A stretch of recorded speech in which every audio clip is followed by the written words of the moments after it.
Hi, it's me again with Corel Tips and Tricks. Pretty cool little graphic.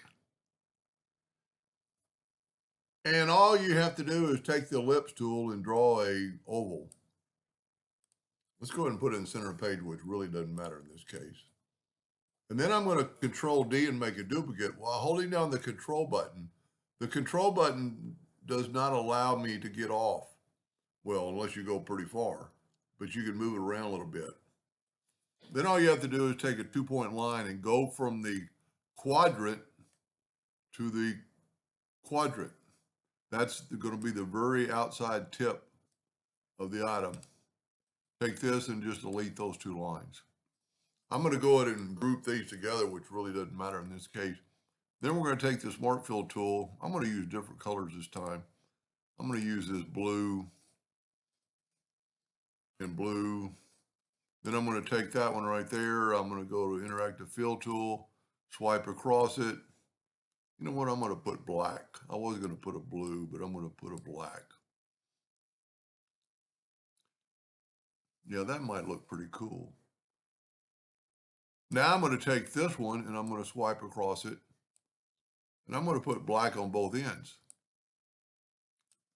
I could have just used black, but then I'm going to take the blue back. And it's going to make it look like it's turning that corner.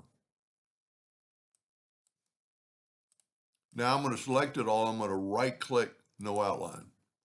And then I'm going to group it together, Control G.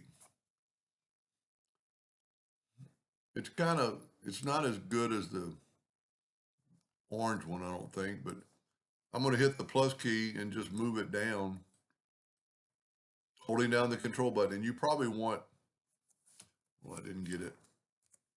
You probably want to get it right in that crack. See if you don't.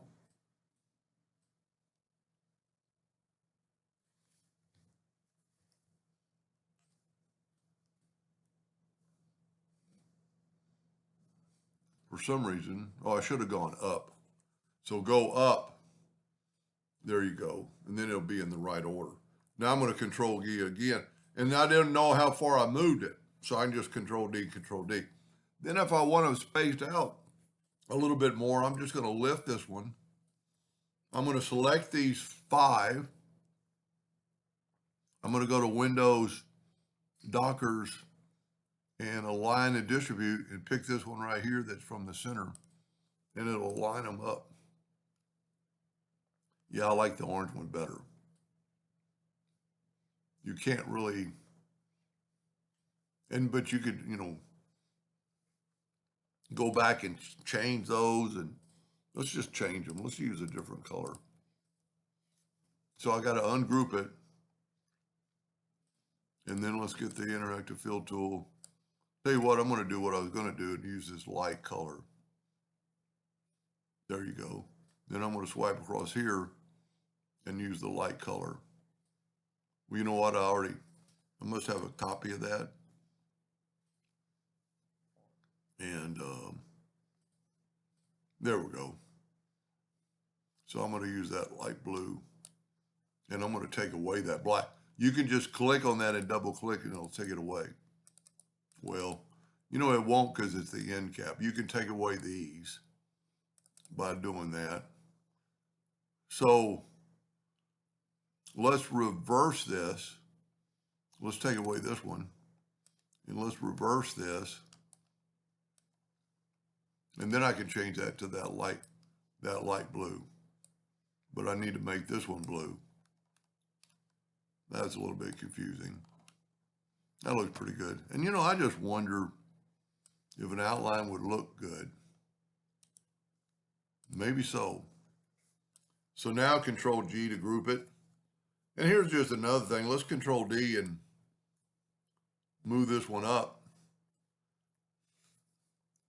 Okay, I didn't group it evidently. Let me make sure I just got the one. Control G to group, Control D to duplicate. Move this up. And if say this is the size you want, and then go to Effects and blend it 4 times. That'll put it evenly marked too.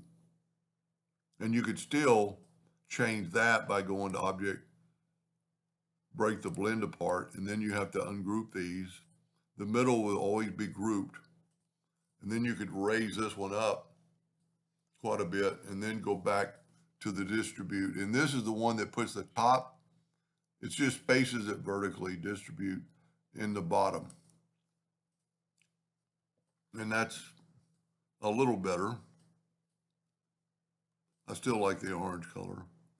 Anyway, hope that helped a little bit. Thank you for watching.